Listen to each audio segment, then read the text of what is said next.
Ruth Chapter 3. One day, Ruth's mother-in-law, Naomi, said to her, "My daughter, I must find a home for you, where you will be well provided for.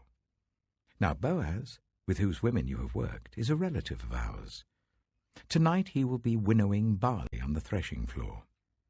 Wash, put on perfume, and get dressed in your best clothes. Then go down to the threshing floor, but don't let him know you are there until he has finished eating and drinking. When he lies down, note the place where he's lying.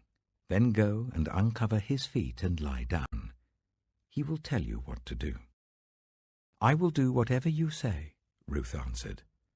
So she went down to the threshing floor and did everything her mother-in-law told her to do.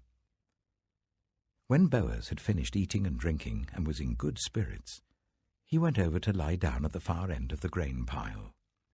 Ruth approached quietly, uncovered his feet, and lay down. In the middle of the night, something startled the man. He turned, and there was a woman lying at his feet. "Who are you?" he asked. "I am your servant Ruth," she said. "Spread the corner of your garment over me, since you are a guardian redeemer of our family." "The Lord bless you, my daughter," he replied. "This kindness is greater than that which you showed earlier. You have not run after the younger men, whether rich or poor. And now, my daughter, don't be afraid. I will do for you all you ask. All the people of my town know that you are a woman of noble character.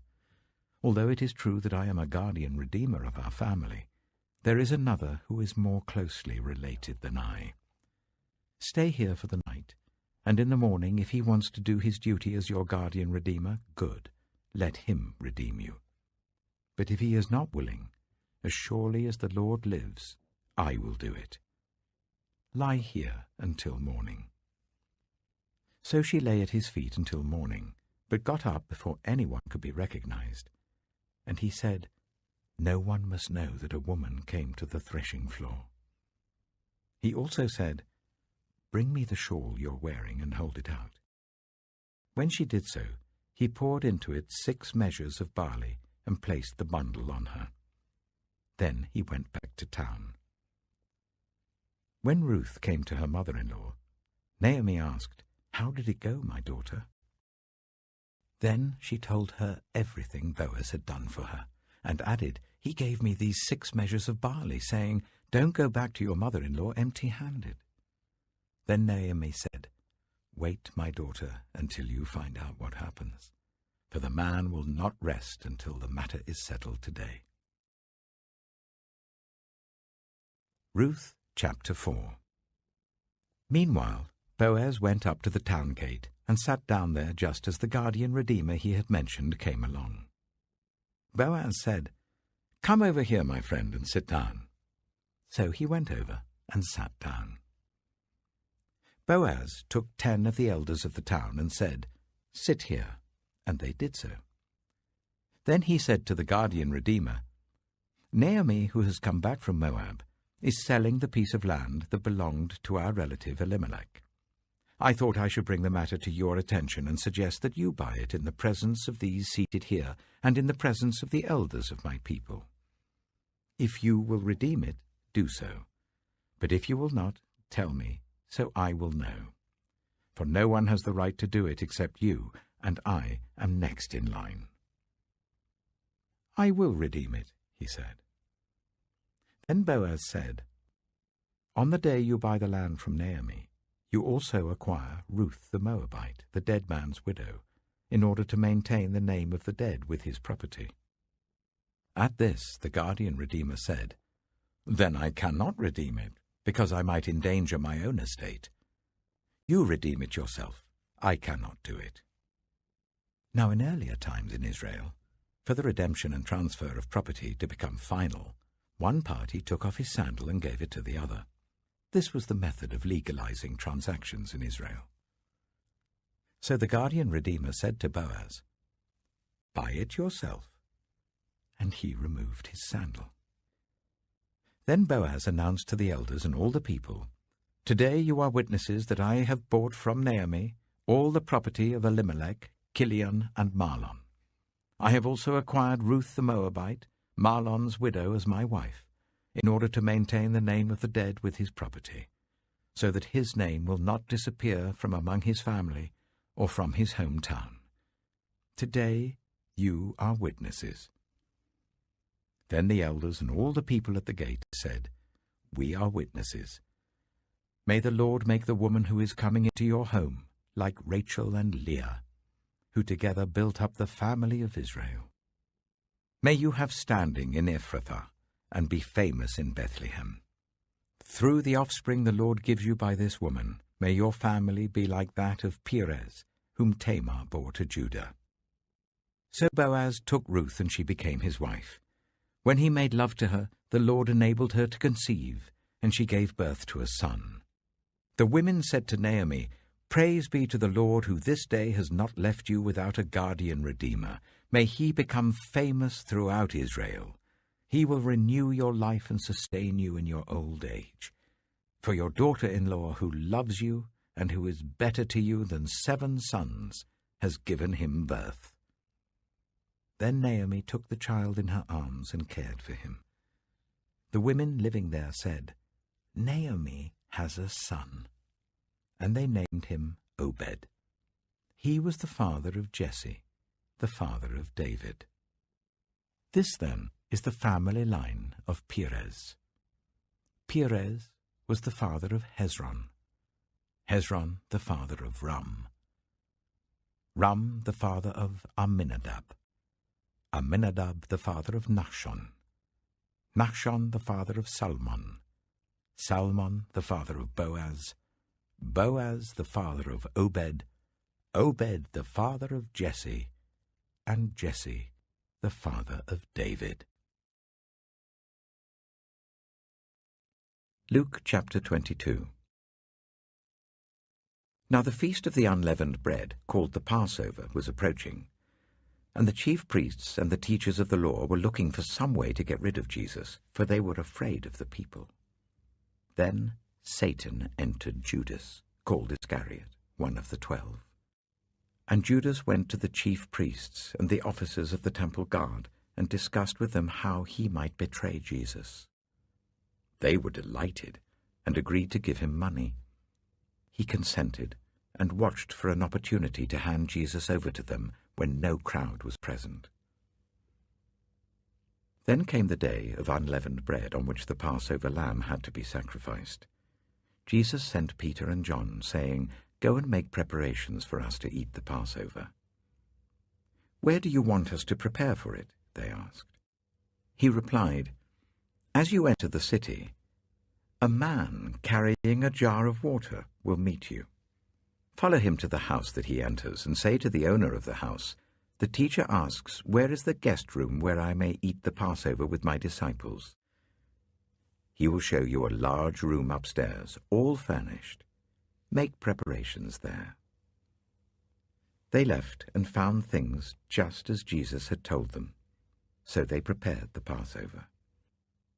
When the hour came, Jesus and his apostles reclined at the table, and he said to them, "I have eagerly desired to eat this Passover with you before I suffer.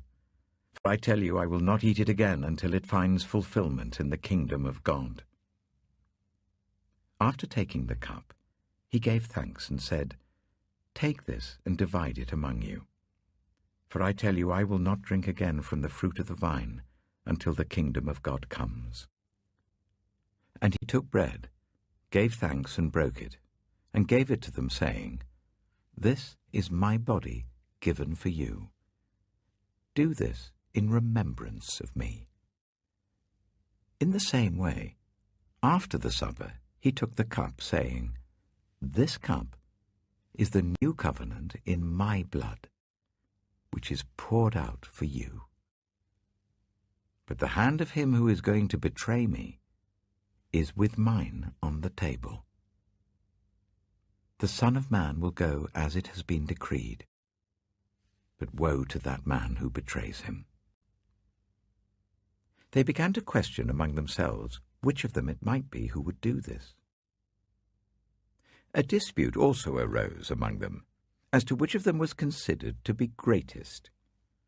Jesus said to them, "The kings of the Gentiles lord it over them, and those who exercise authority over them call themselves benefactors. But you are not to be like that.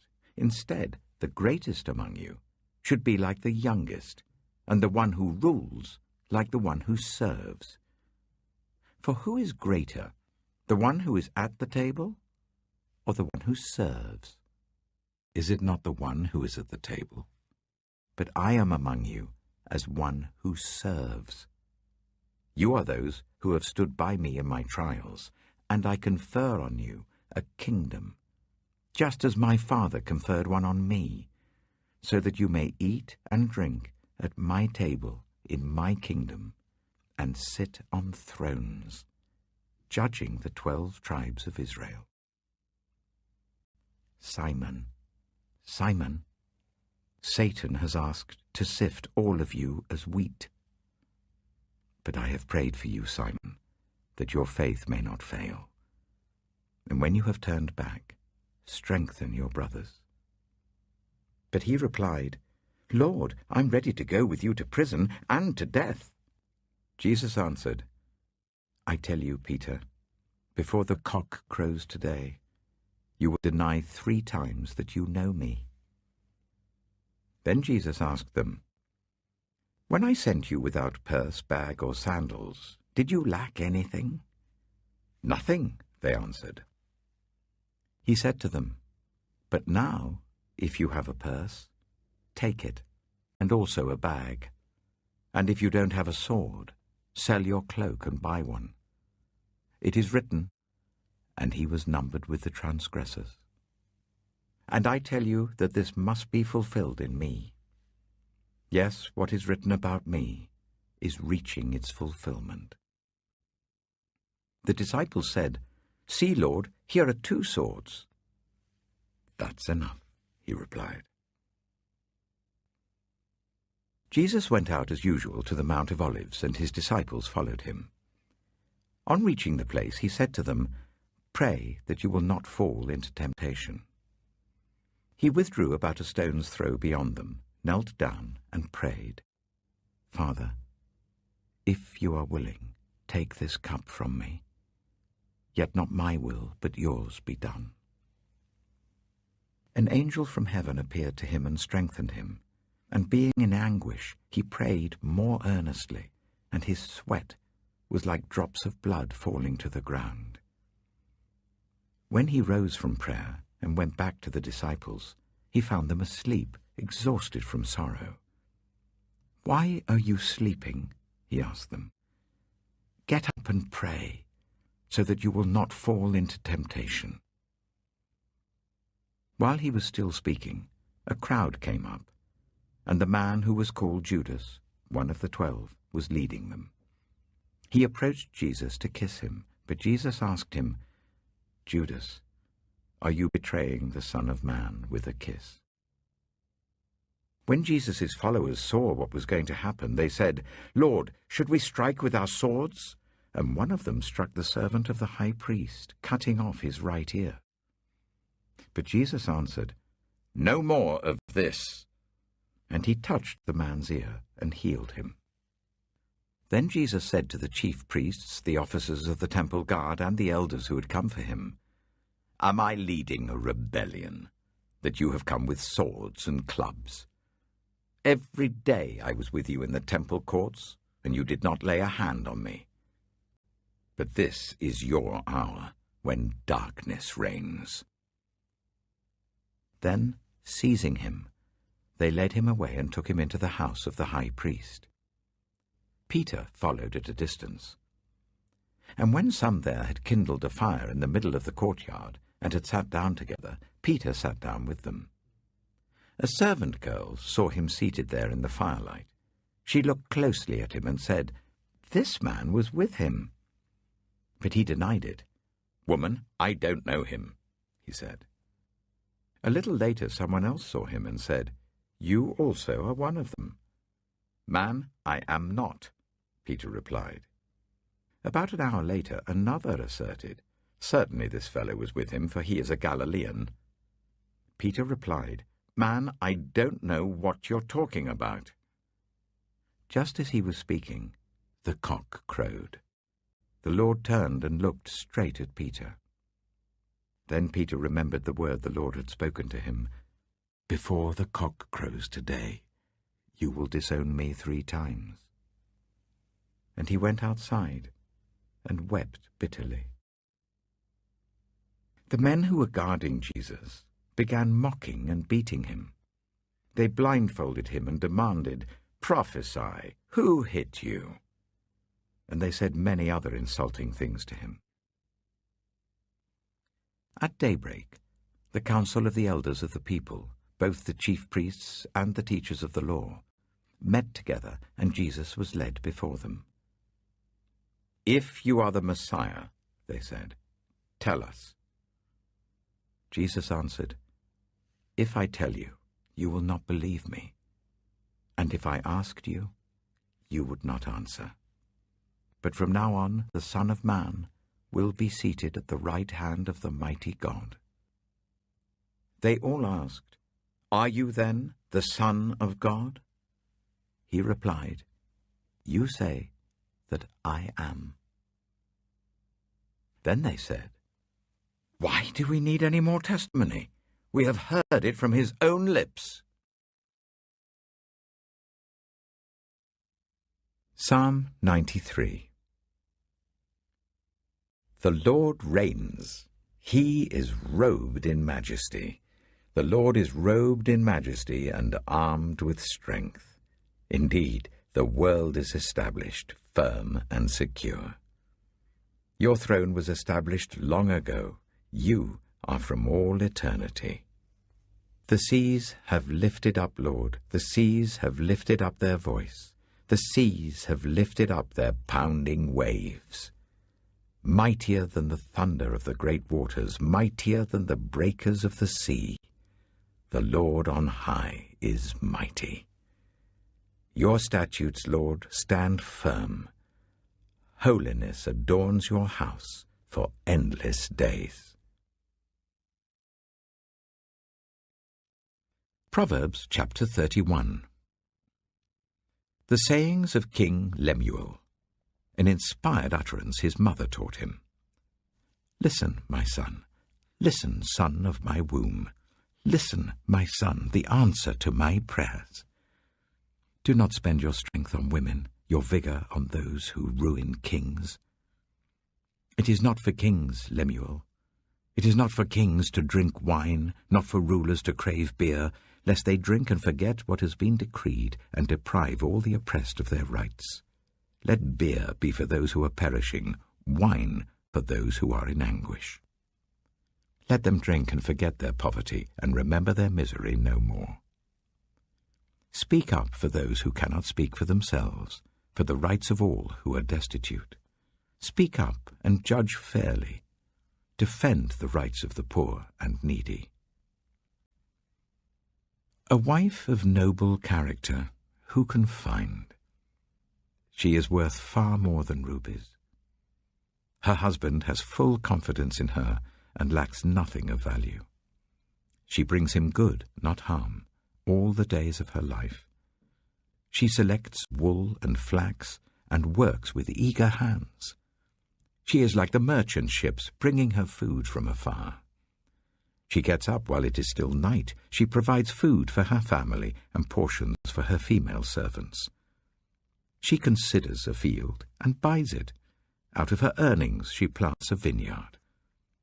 She sets about her work vigorously. Her arms are strong for her tasks. She sees that her trading is profitable, and her lamp does not go out at night. In her hand she holds the distaff and grasps the spindle with her fingers. She opens her arms to the poor and extends her hands to the needy. When it snows, she has no fear for her household, for all of them are clothed in scarlet. She makes coverings for her bed. She is clothed in fine linen and purple. Her husband is respected at the city gate, where he takes his seat among the elders of the land. She makes linen garments and sells them, and supplies the merchants with sashes. She is clothed with strength and dignity. She can laugh at the days to come. She speaks with wisdom, and faithful instruction is on her tongue. She watches over the affairs of her household, and does not eat the bread of idleness. Her children arise and call her blessed. Her husband also, and he praises her. Many women do noble things, but you surpass them all. Charm is deceptive, and beauty is fleeting. But a woman who fears the Lord is to be praised. Honor her for all that her hands have done, and let her works bring her praise at the city gate.